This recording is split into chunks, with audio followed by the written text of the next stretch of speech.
आज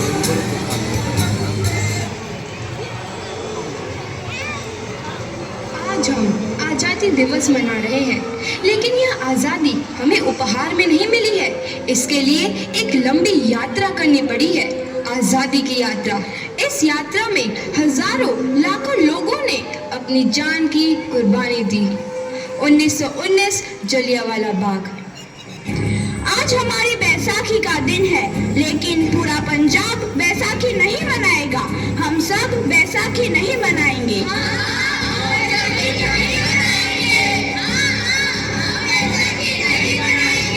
जब तक हम अंग्रेजों को भारत से बाहर नहीं निकाल देते, पूरा पंजाब बैसाखी नहीं मनाएगा। अच्छा, तो तुम सब हमारा विरोध करता है। भाग जाओ यहाँ से, इसका अंजाम बहुत ही बुरा होगा। हम नहीं जाएंगे, तुम लोग जाओगे। हमें नहीं, तुमको भारत से भागना होगा। Soldiers fire!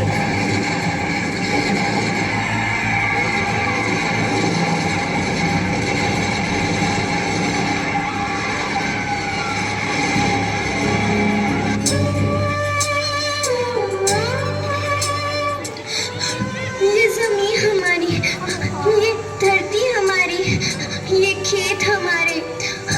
अभी थोड़ी देर पहले हमारी ये फसलें लहरा रही थी, पर इन अंग्रेजों ने हमारी फसलें बर्बाद कर दी। इन अंग्रेजों ने इन सब फसलों तुम्हारे हम डरेंगे नहीं। इस अत्याचार का बदला लेकर रहेंगे। हम आजादी लेकर रहेंगे। जलियांवाला बाग हर हिंदुस्तानी की आंख नम कर गया। इस कांड में कितने मासूमों की आहुति चढ़ गई, इतनी हैवानियत से इंसानियत कत्ल कर दी गई। जलियांवाला बाग के हत्याकांड ने आज़ादी की आग में घी देने का काम किया। मासूम औरतों, बच्चों की दर्द भरी चीखें और सिसकियां इनकलाब का गूंज बनकर उभरी। लाला लाजपत राय, भगत सिंह, राजगुरु, सुखदेव सरीखे क्रांतिकारियों ने भारत की इस जमीन से विदेशी दरिंदों को निकाल फेंकने के मंसूबे मजबूत कर लिए। 8 अप्रैल 1929 लाला लाजपत राय के नेतृत्व में साइमन कमीशन के खिलाफ एक भारी जुलूस निकाला गया। Simon commission, Simon commission, Simon commission, Simon commission, Simon commission, Simon commission, Simon commission, Simon commission, Simon commission. बेवकूफ इंडियंस, तुमको हमारी बात समझ में नहीं आती। Stop this. साइमन कमीशन नहीं मानता। आई से स्टॉप दिस। लाला जी, आप आगे बढ़ो, हम आपके साथ हैं। लाला जी संघर्ष करो, हम आपके साथ हैं। लाला जी संघर्ष करो, हम आपके साथ हैं। लाठी चार्ज करो।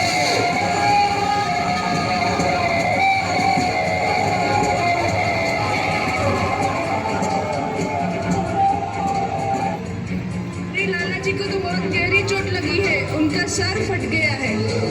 मेरे शरीर में लगी एक एक लाठी अंग्रेजी सरकार के कफन में कील का काम करेगी।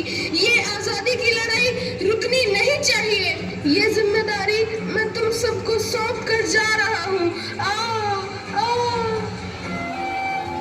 लाला लाजपत राय की दर्दनाक मौत के बाद भगत सिंह, सुखदेव, राजगुरु वतन के इन मतवालों के खून में ऐसा उबाल आया जिसका सामना करना अंग्रेजी सरकार के लिए मुश्किल हो गया।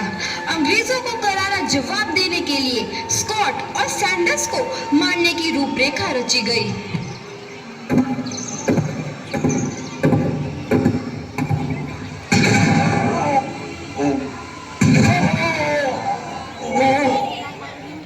सैंडर्स मारा गया। चारों तरफ तहलका मचा था।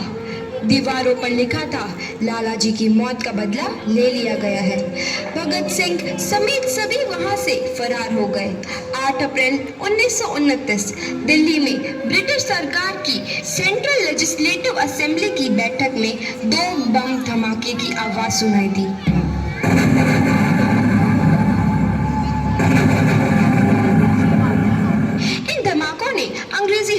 को हिलाकर रख दिया। इस घटना को अंजाम देने वाले भगत सिंह, राजगुरु और सुखदेव ने अपने आप को अंग्रेजों के हवाले कर दिया। 1930 को अदालत ने अपना फैसला सुनाया। मुलजिम भगत सिंह, मुलजिम राजगुरु, मुलजिम सुखदेव को दफा 121 और दफा 302 के तहत ये अदालत तीनों को मुजरिम करार देती है और इस गुस्ताखी के लिए ये अदालत इन तीनों को सजाए मौत की सजा सुनाती है। सरफरोशी की तमन्ना अब हमारे दिल में है, देखना है जोर कितना बाजुए कातिल में है।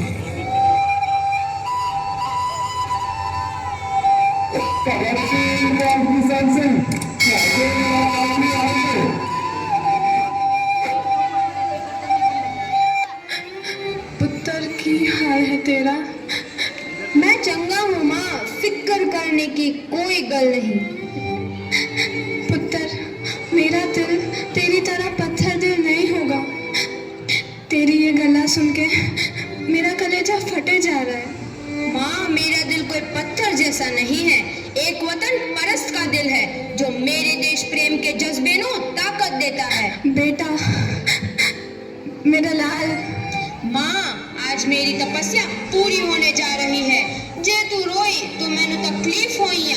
सोच, तेरा पुत्र आज शादी करने वास्ते जा रहा है।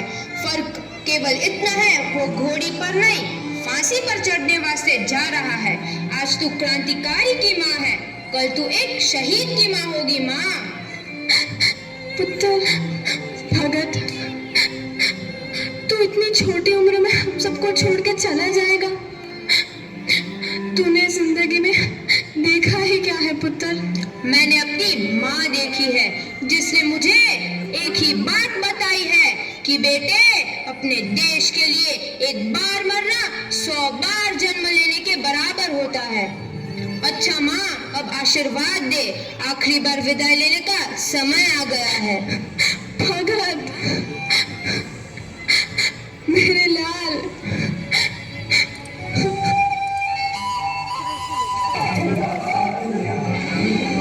भगत सिंह, तुम्हारी कोई आखिरी ख्वाहिश? हमारे हाथ खोल दिए जाए। हम तीनों दोस्त एक दूसरे से गले मिलना चाहते हैं, उनके हाथ खोल दिए जाए।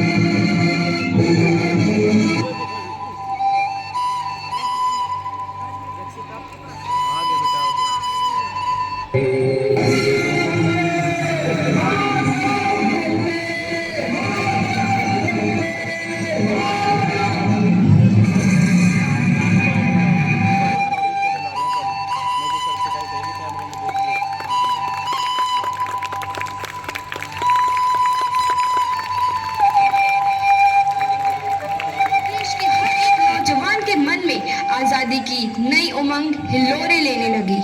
अंग्रेजों भारत छोड़ो का नारा जोर पकड़ रहा था। सबने एक आजाद भारत का सपना देखना आरंभ कर दिया था।